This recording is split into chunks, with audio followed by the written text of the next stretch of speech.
Assalamualaikum warahmatullahi wabarakatuh, teman-teman sekalian. Sebelum kita masuk ke pembahasan soal tentang gaya kolom pada muatan yang tidak segaris, tentu kita harus memahami dasar-dasarnya terdahulu. Dasar-dasar materi yang harus kalian pahami sebelum bisa mengerjakan soal pada muatan tidak segaris itu ada dua ya. Yang pertama menggambar garis gaya, yang kedua menentukan sudut. Silakan diperhatikan soal nomor 1 ya. Ini membentuk segitiga sama sisi. Nah sekarang, jika kita menggambar garis gaya pada muatan 3 ya, kita fokus ke muatan 3.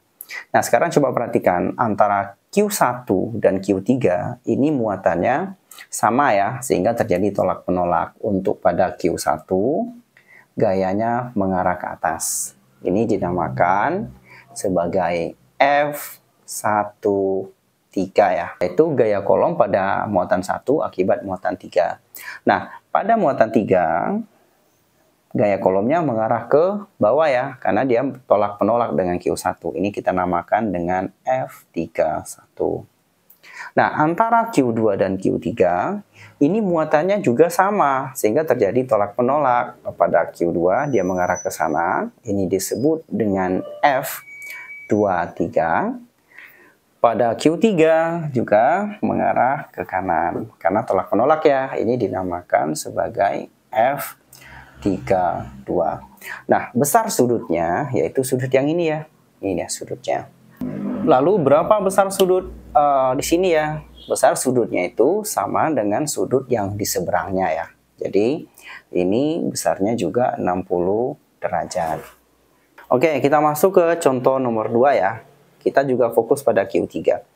Antara Q2 dan Q3 ini muatannya sama. Kemudian antara Q1 dan Q3 muatannya berbeda. Nah sekarang kita coba ke Q1, Q3 dulu ya. Terjadi tarik-menarik pada Q1. Gaya kolomnya mengarah ke Q3. Pada Q3 gaya kolomnya mengarah ke Q1. Karena terjadi tarik-menarik ya. Ini dinamakan F13. Ini dinamakan sebagai F31. Nah, selanjutnya kita ke Q2 dan Q3 ya. Karena muatannya sama, terjadi tolak-menolak. Sehingga arah dari Q3 mengarah ke kanan, pada Q2 mengarah ke kiri. Nah, pada Q3 kita namakan sebagai F32. Pada Q2 kita namakan sebagai F23. Lalu besar sudutnya yang mana? Besar sudutnya adalah yang ini. Nah ingat, dari sini sampai ke sini itu sudutnya yaitu 180 derajat ya.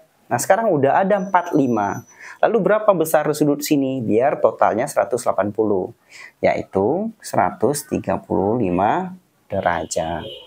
Nah selanjutnya contoh soal ketiga ya. Kalau tadi kita selalu fokus ke Q3. Nah sekarang coba kita ke muatan yang lain, yaitu pada Q1. Nah sekarang coba lihat pada Q1 ya. Antara Q1 dan Q3 ini muatannya itu ini ya berlawanan jenis, sehingga terjadi tarik menarik, sehingga gaya kolom pada Q1 mengarah ke Q3 dan gaya kolom pada Q3 mengarah ke Q1. Pada Q1 ini kita namakan sebagai F13. Pada Q3 kita namakan sebagai F31. Nah, antara Q1 dan Q2 ini juga berbeda, berlawanan jenis ya, sehingga terjadi tarik-menarik. Nah, pada Q1 gaya kolomnya mengarah ke Q2 dan gaya kolom pada Q2 mengarah kepada Q1.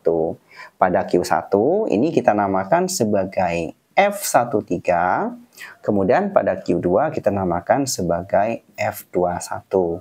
Nah, karena kita fokus pada Q1, maka kita lihat sudut yang dibentuk pada garis gaya kolom yang nempel pada Q1 ya. Ini dia. Ini gaya kolom yang apa? Ini garis gaya kolom yang pertama. Ini gaya garis kolom yang kedua. Nah, berapa sudutnya? Ini dia sudutnya, yaitu 30 derajat. Lalu seandainya kita pengen melihat Lalu bagaimana dengan Q2? Berapa sudut yang dibentuk oleh garis gayanya? Nah, kalau pada Q2 tentu kita harus melihat hubungan lagi antara Q2 dan Q3. Antara Q2 dan Q3 ini muatannya atau sama ya, sehingga terjadi tolak-menolak. Pada Q3 dia mengarah ke kanan, namanya F32. Kemudian pada Q2 mengarah ke kiri, namanya F23. Lalu berapa sudut untuk pada Q2? Sudutnya yang dibentuk oleh garis gaya ini ya, yang dua ini. Ini dia sudutnya.